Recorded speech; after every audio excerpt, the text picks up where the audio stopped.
strategy, design, marketing, UX, digital. development.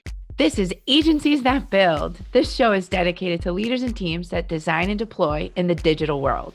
My name is Jessie, and I'm a marketer and an agency owner. And I'm Varun. I'm not a marketer, but a coder and an agency partner.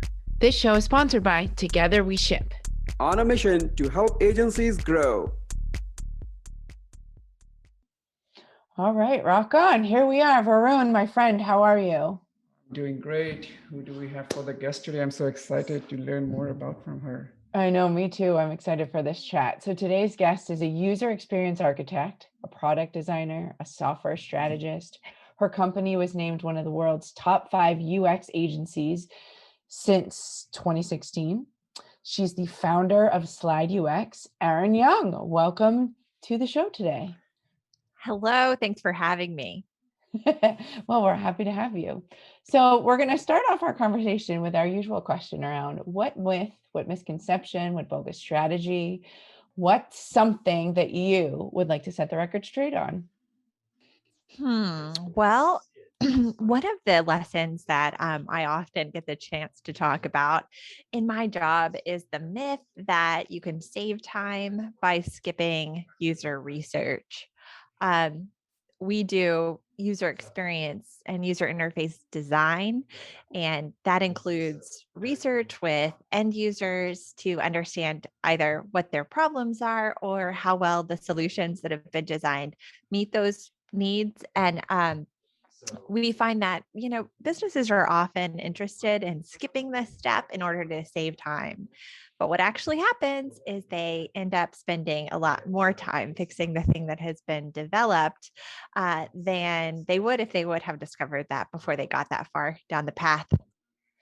So if they just ask some questions up front, do you have any insider? So, our folks listening, we want them to learn. Do you have any insider tips on conducting some of, what are your top, now I'm putting you totally on the spot, top tips for conducting user research, or what's your go-to question?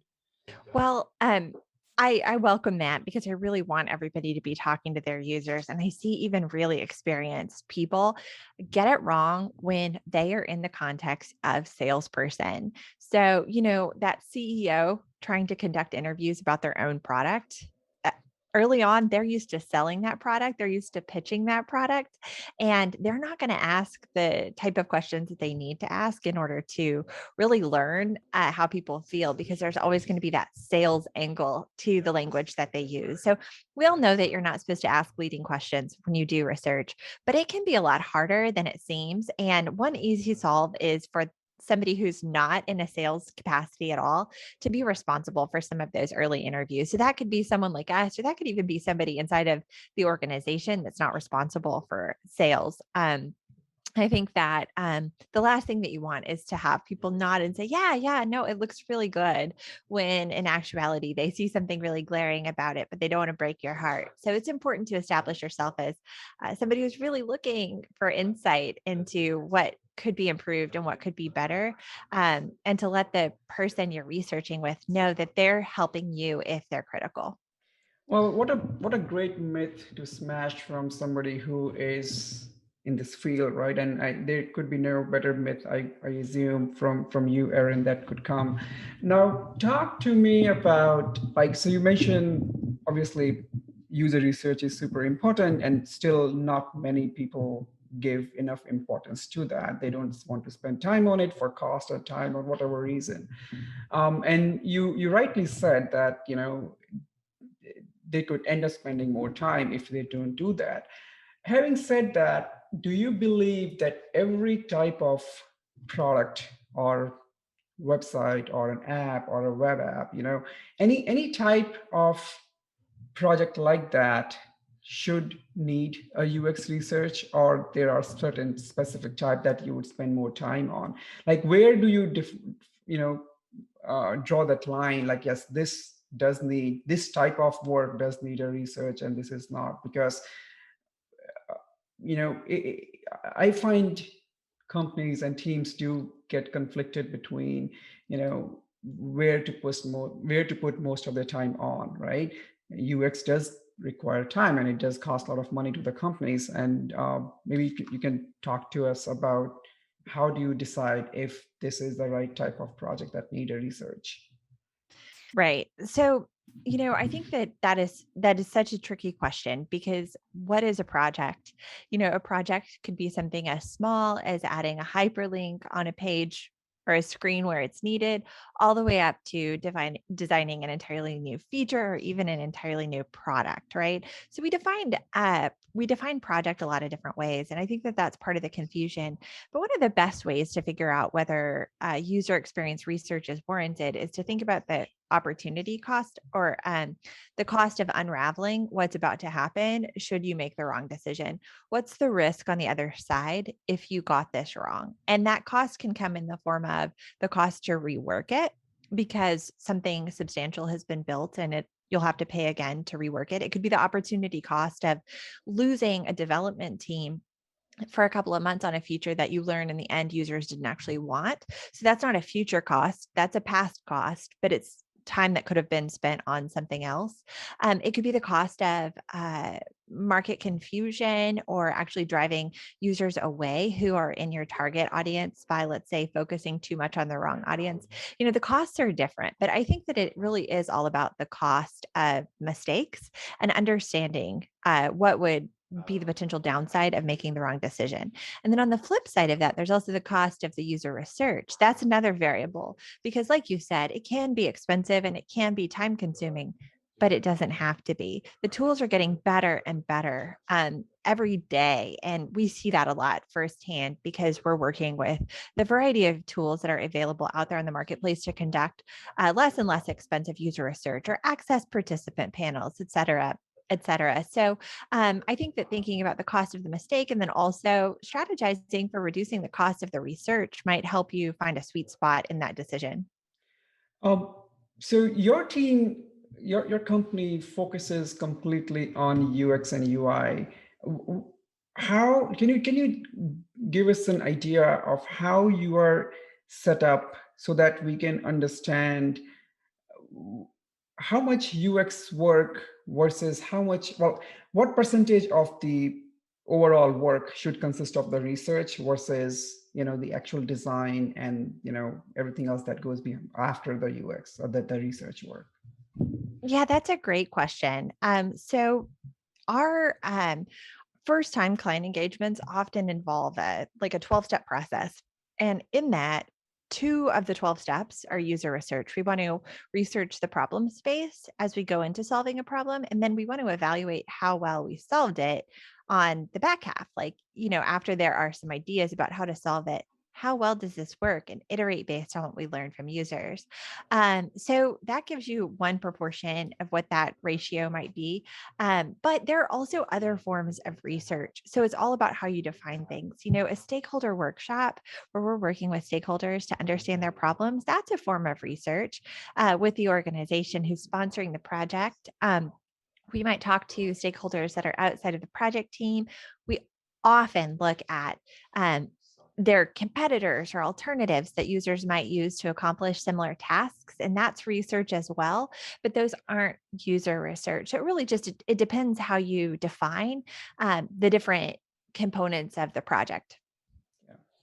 I was going to ask you if, from a competitive standpoint, competitive research can provide some deep insights, but that's not, you said it a minute ago, it's not user research. It's not people using whatever your product or services might be.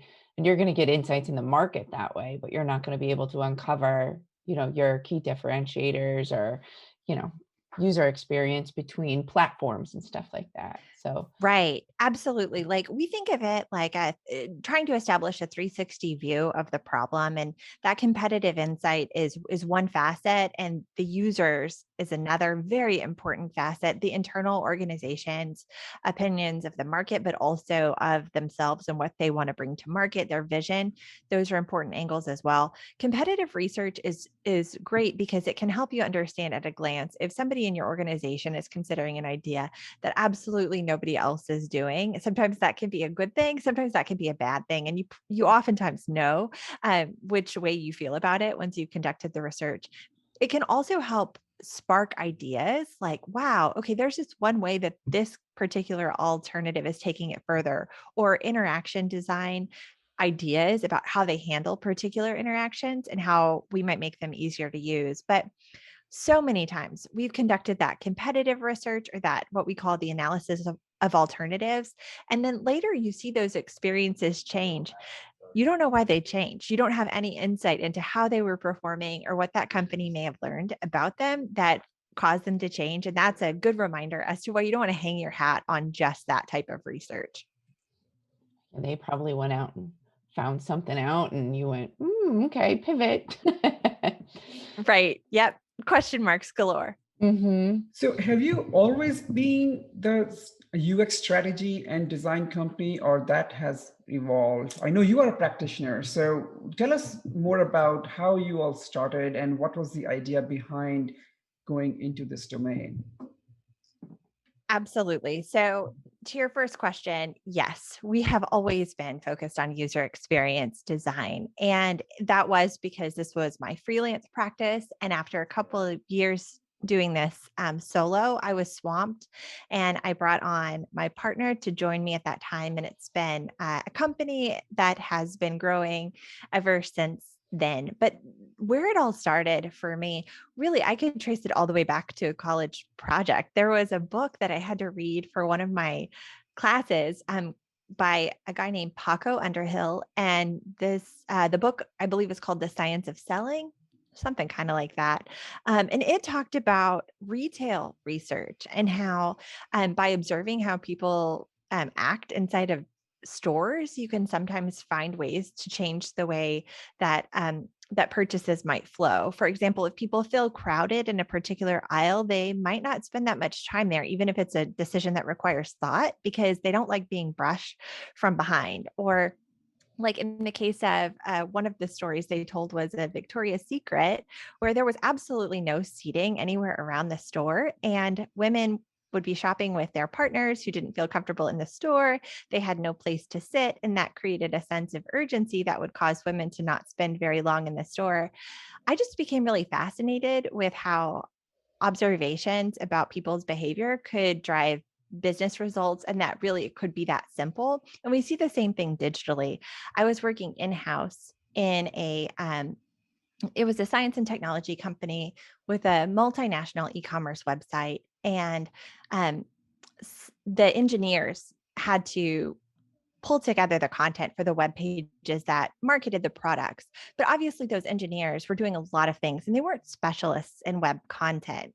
My job was to get the pages live, but I just started to really kind of develop a fascination with how much I could help them in that transition from the content that they just wrote out in a Word document to making it as good of a possible web page as it could be. And these were techniques like they would give me a list of 20 links that they wanted to feature on the page. And I would suggest maybe we should just use 3 links because these are all really redundant or repetitive and users are going to struggle to choose between them. Just really realized how simple it can be to observe what people might experience as people and to use those insights to create better business results. And from there on, have really been focused on the relationship between observations and results. When one of my very first jobs was at an online company, and they had one of those rooms where you would call in, you would have somebody, there was a bunch of us who could sit there. It sounds wicked creepy, but an observation room where you could sit there and watch people do stuff on the internet. But you could watch people kind of interact with test versions or vapor versions of pages or new offerings and stuff like that.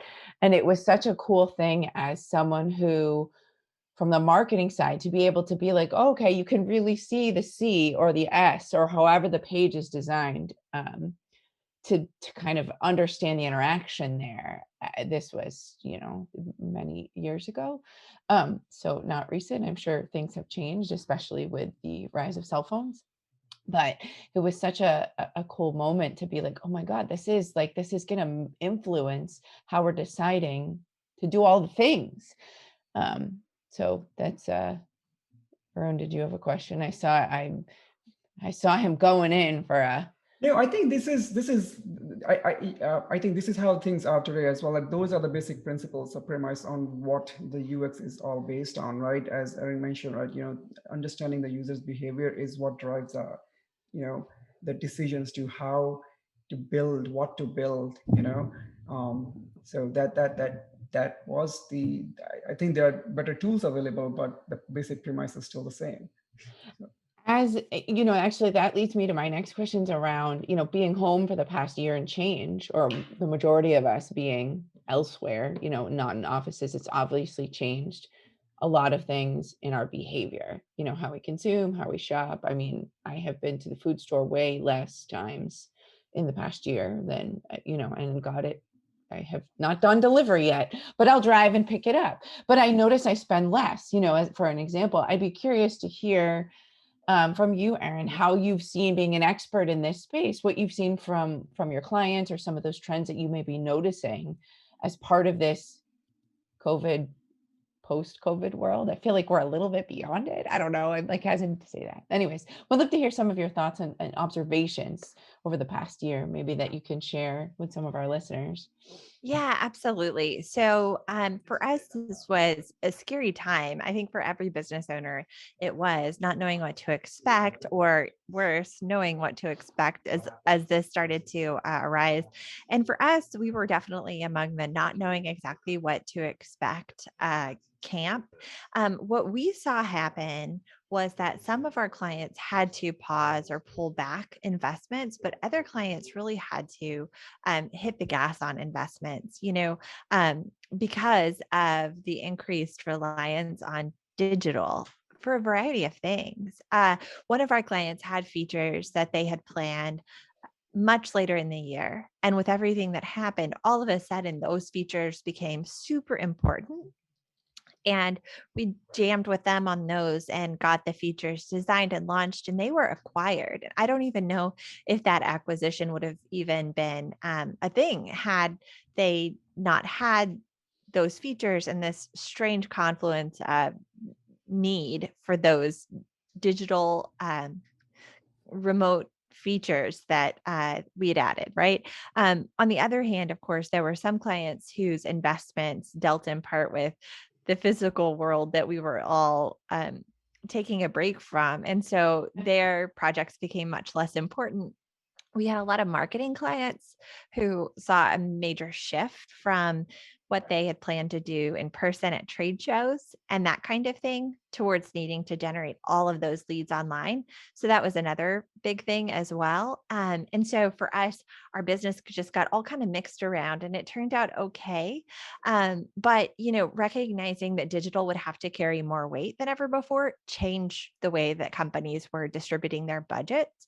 And the question mark now is, well, so do they go back to, let's say, investing in the physical trade shows that they would have done? Probably, but will they pull the investment from web? Did web do what they needed it to for their business? And is that now just a new channel of investment for them? I think these are the question marks that we'll start to answer in the coming months. I think those are the question marks a lot of us are going to start to answer in the coming months. I know we've had conversations about, do we do that in person? What does hybrid look like? I hate the word hybrid. It was a good word a couple of years ago, and now I'm like so tired of it. So from a COVID perspective, how did your business change? As an agency owner, we've talked a lot about kind of what you do and your insights into the market there. But as the founder of Slide UX, it's seems to be a conversation topic that we chat with a lot of agency owners about. How has things changed within your organization? How are you guys able to kind of pivot, is the word that I'll use there? Right. So it was pretty interesting for us because we have always been a remote company. We are now more distributed than ever all across the United States. But even in our very early days, when we were all based in the Austin area, we were based here, but working from home, and we would get together occasionally for team lunches and happy hours and that kind of thing. So it put a halt on some of our social programming, and of course, in-person client meetings with clients that were local. But outside of that, and the changes in who needed what because their businesses were changing, our work days weren't heavily impacted. It really highlighted for us the value of some of the programs that we did have in place for connecting remotely, as we saw so many other organizations really struggled to adjust. We had both the rush to figuring out how to be remote and be digitally connected in the early days. And then we had kind of the languishing, the fact that they had done it for a while without solving the problems around really protecting culture and staying connected in that way. So at that point, we just felt really grateful for the fact that we had tackled a lot of those challenges incrementally along the way, and we were able to share some of our tips for staying connected as a remote organization with other people. Um, but outside of that, we kind of got into this conversation a little bit earlier. For me, one of my changes, which is I feel the opposite from like 95% of people in society, is that since we had always been at home, we were always cameras off because everybody else was, in conference rooms, and we didn't want to be perceived as uh, informal or, lacking in credibility. But this year, cameras came on for everybody inside of their homes, and that meant that our cameras needed to come on too. So I've been getting dressed more than ever before during COVID times. And I feel like that is the opposite of what many others experienced. It's funny that you say that because I literally went out this weekend. These curtains behind me, for those of you listening, I have the most hideous curtains on the planet behind me. They were here in the house when we bought it years ago, and I've never changed them. And I finally bought a plant. This one's fake. I've got real ones all over, but I was like, I need something to be able to control in the background because I'm looking at the screen going, you know. But it's an interesting observation that you make, because even pre-COVID, in various roles that I've been in and running teams with remote team members, I try to get people, because you're so much more engaged when you're on the computer. You can tell if someone's not paying attention or checking their email or whatever. Um, and because it's become the norm, like I had tried within organizations that I worked at to get cameras on, to be like, let's do a video call every week. And they didn't want to because of the PJs, or the whatever kind of looking like an adult, I guess is a good way to describe it. I feel like I feel like the reins have loosened a little bit, like with people being home, in terms of, I mean, both of you look very nice today. I have makeup on today, some earrings, and we all look nice, but I couldn't tell you the last time I wore a business like suit or a jacket or anything like that, because you can't quite tell on the camera. Varun, how do you feel about that? So in the beginning, I did, spruce up a little bit, but then I've never been somebody who would, put formal attire ever. So I've never done that. I was forced to do that to an extent for only for some time, but then, I came back to my normal self. Like, it's not helping me. So on that point, I did wanted to ask you, how did that help you, Erin, like in terms of sales? I mean, now you're doing more selling online, right? So looking good on the video, and what factor do you consider that as a part of your overall organization? Do you make that as a cultural thing? I mean, because you are client facing more, or have you given freedom to the people to be just who you are? Like how does that work in your culture setup? I mean, Right. Yeah. Great question. So, I mean, for sales, I think it probably does help. I was I was the type that would want to have the camera off previously, just because of, like getting dressed and getting yourself,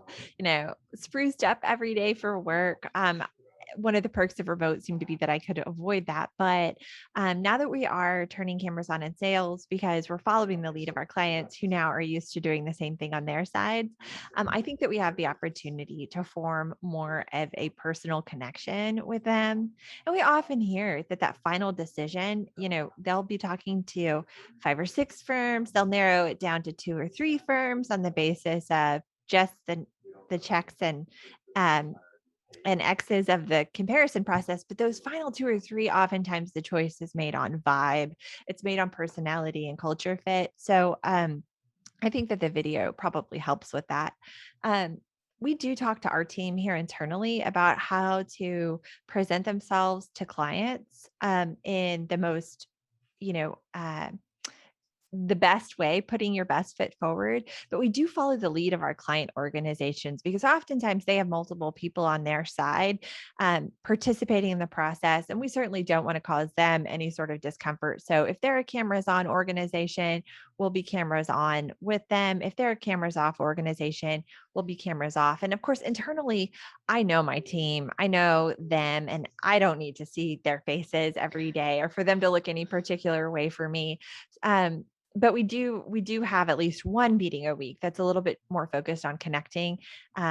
It used to be company wide. We're a little bit bigger now, so we've kind of got a few different versions of that running. But meetings really just for the purpose of connecting internally is a thing, and I think that that's one of the strange differences between in person and remote. Where like in person, you wouldn't be like, you know what, we're just all going to get together in a conference room. We're just going to like do some icebreakers and smile at each other. But there's a little bit of that required to keep everybody humanized to one another How, remotely. how is that going to change for you going forward? Now you are remote. Do you think you're going to stay remote forever? Or, I mean, how has that changed your company in taking the decision on hiring process as you look into the future? Right. So, I used to, for me personally, being remote, I loved it. I wanted to be that way. And that was how we were going to do. As COVID has happened, now we're seeing a lot of workers that, really prefer it and they really want to be that way. And we're seeing, I think more, it's just so much more normal than ever before. So I anticipate that this is the way that we will stay. Right now, Slide UX employees are located in approximately 10 different cities, and they're all great. So I'm not willing to sacrifice any of those folks. And as we grow, I love the flexibility of posting a job listing and saying like location doesn't matter, or any location inside of the United States, or whatever that is. It opens up doors to hire people that can be on a farm in Pennsylvania, and as long as they can figure out the internet connection, then we're happy to have them. Or on a boat. Or, Isn't that like a famous line from a movie? I'm on a boat. Um, yep. how does that, you said you guys are in 10 states. Are you guys, have you explored options externally outside of the States? Have you gone global? I guess is my next question. That's a great question. Many of our clients either are based internationally or they've got team members internationally. So we do a lot of international collaboration, but we have, and we have from time to time contracted for smaller things. We don't have any permanent members of our team outside of the United States. Um, and it's not really because we're opposed to it so much as that we just haven't ever broached the topic. And I know that there are probably a few things to figure out with how how to set them up to be fairly employed and to manage differences such as different holidays and stuff like that. We haven't done the infrastructure piece to make that a thing, but I think that there are definite advantages to it. I see us all kind of becoming one world through remote collaboration. So you mentioned you did try the contractors in the past, and with COVID, as we hear more, talk to more agencies, everybody seems to be more open to go global because now things are remote anyways. Do you see that as a challenge for you for your competitors at all? Because we hear from many agency owners that um, things may start looking differently going forward. Yes, you are selling on the discipline, on your skill set, but still there are several components of the work that people are using, low cost labor and reduce their cost and profit margin. Well, not the profit margin. Profit margin will stay the same or may improve, but their cost of providing a service will start getting more competitive because now people are using resources externally. So, how do you see for your organization and your approach for how you want to structure your company? Have you given any thoughts on that? Yeah, I think that's a great question. And I think that that is probably pretty variable by area of specialty. For us in user experience design, culture and time zone are both key. Culture, because we are really helping our clients to understand how their users are going to perceive the interfaces. So it's not uncommon for us to be contacted by a company in another country that wants their experience to be good for an American audience. Maybe they're doing great somewhere else, but they want to figure out how to do well in our market. That's a reason to contact us. Similarly, when we're contacted by a company that's in another country and they are targeting an audience in another country, particularly in another language, it's happened sometimes, we'll immediately call out to them that that's probably not going to be a good fit for us, because I can't tell you how those users that have other norms for what they're used to experiencing online and how they might communicate will interpret that user interface. So I think that that is something about our specific space that is a bit geographically protected or unique. The other thing is that for us, we really are focused on the consulting piece of it. And we are here at Slide, not super interested in holding on to the more executional parts of the work. There's a lot of work to be done. There's a lot of pages to be designed or images to be made, but some of those things are much more easily exportable to other teams. And our focus is really more on the consulting piece and the one-to-one client interaction piece, where they're located and what times they're available. And even for the user research, if we're researching with an American audience, what times our people are available, all that becomes important. But I absolutely see how for a lot of ancillary areas that this is increasingly viable. For our company, I actually think that we do have a few unique characteristics that make it advantageous to stick with a firm like ours. So talking about those unique characteristics and the specific niche that you have identified yourself, did it ever occur to you, or that thought came to your mind about you being so niche specific that you are away from being generalist at all? So you are specialized in one thing, and that could be that. Could that ever become a problem or a challenge? Because some companies do try to diversify by going into multiple direction, but you chose to stay very specialized in this field. Did you ever consider that as a risk at all, or how did you approach that thought? Well, I have a lot of the advice that I received early on, and a lot of the things that I observed early on around diversification of services led to me understanding why specialization would be advantageous for a company as small as ours is. I mean, we've grown to 22 people, but that's still not that many people relative to a lot of companies out there. And the lifestyle advantages that we were seeking to provide for ourselves and for our team are well suited for a small company. It wasn't about growth for us. Of course, development closely related to user experience design, but has its own risks for sure. And I think that there are advantages to splitting projects up between the design, the research, the development components of it. And we'd had some partners here who had been through the experience of owning firms that were less specialized and really saw how having those different areas of the business perform differently could become a challenge. So I think that for some companies, a more generalized approach where you can be the turnkey partner for all the things, that's definitely a go-to-market strategy. And for us, being an expert in one thing is typically what causes us to be highly appealing to our prospects. So I think it's all about, different companies probably shop for, some of them are looking for somebody who can take them from point A all the way to point Z. And we're not going to be the right firm for that company, but we are going to be really appealing for the other type who's like, hey, I have an internal development team here and they have been designing these interfaces themselves and, it's not going so well. Can you plug into this team? And we'll say, absolutely. And we're not going to try to take their work away or replace them, but we are definitely going to help them find their way. So As a business owner, what keeps you up at night right now? Hmm. I mean, That's It's a hard That's a question. that's a big one. Yeah, Mhm. absolutely. I think for us, it is about kind of thinking a little bit off into the horizon, and trying to figure out where we want to point our arrow for the 3 or the 5 year time frame.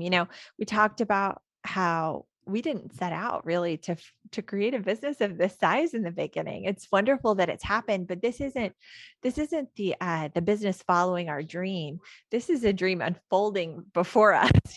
So we now realize that we have an opportunity to get a bit ahead by defining a vision that our whole team can move towards, and hopefully that can empower them to make better operational choices in their daily work. And so defining the vision is the thing that's keeping me up at night. I want to define and communicate a vision of my team that they can work by confidently.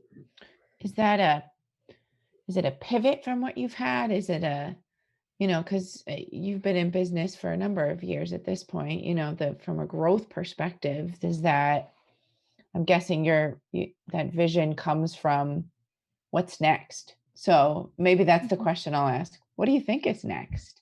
What are you Yeah, looking towards in the future? well, every company reaches that point where they have to delegate, or they have to divide decision making in order to make all of the decisions that they need to make. And so we've been really focused this past couple of years on um, involving our senior leadership team much, much more in the daily decisions of the business.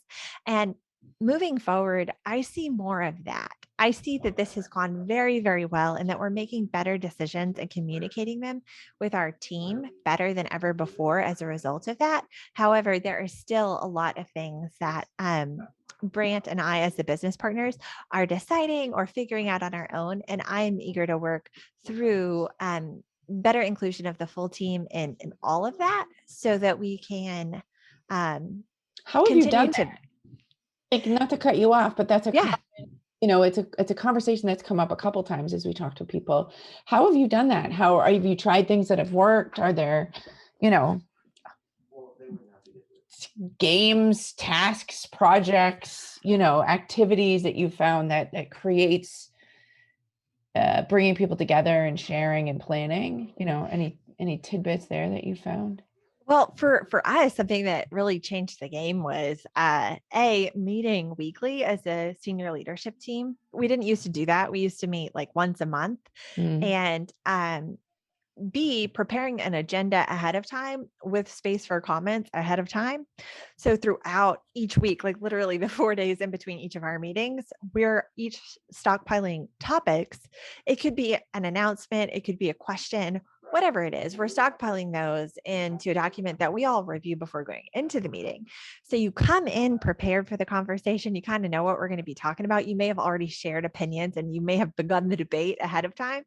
And then on the call itself, we're kind of clearing as many of those items together as we can. So, simple organization techniques, right? Like we do these things with our teams, but it wasn't intuitive for Brant and I to start sharing some of those conversation topics with others after having carried that load for so long. And so it was a bit of retraining for us to apply those techniques to management. Have you heard of EOS? I have. Yeah. And I'm sure some of the ideas I'm talking about may be rooted in that, because I know many of the folks I listen to have gone through that sort of training before. Yeah. Have you? Yes. So we have, well, I have heard about that a lot, and I'm also part of, the group which does that. I know a lot of implementers. We, in fact, tried to have in our company too, but there were certain challenges. One, we started when we reached at 350 people company, but at that scale, it was very difficult for us to, we to have that through the company. We still do that. We still use some of the tools at our leadership level, but we are not doing it at the level I would want it to. But I know a lot of companies who are doing amazing work following that. I think the right size to implement that is about where you are, like 25 to 50 people, is when I think it really starts adding some value. So yeah, I mean, I love the concept and the theory behind it. So I'm a full proponent of following the model. Yeah. There's always so many things to learn, right? That's the thing that has, there's never a boring day because every challenge in this sort of role is one that I haven't tackled before. Yeah. So it makes it fun and exciting. Yeah. And even then, I'm looking at 3 different books that people have recommended. And I looked up the one you said by Paco. It's the Mhm. Why We Buy, the Science of Shopping. That's right. There you go. Yes. Interesting. Very interesting. Well, this was a great conversation. Varun, any more burning questions from your end? I know. I think we covered think pretty we much everything covered. that we need. That yeah. Yeah. Erin, anything we should have asked you that we didn't?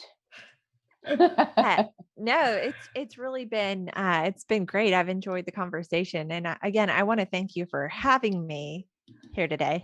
Well, thanks for Yeah, being here. thank you for being here. Yeah, we saw an opportunity to help other agency owners learn from each other because we all needed to figure out how to do it. Right, exactly. It's really good to hear from others that have been through it because you can't just find these folks anywhere. So Totally. Well, so for folks listening, you can find Erin on the LinkedIn, on the Twitter, and then your company website, slideux.com. So that's it. If you learned something today or laughed, please tell someone about the podcast. Thanks. Thanks for listening. Find our other episodes on agenciesthatbuild.com. Plus, we're listed anywhere you find your favorite podcast.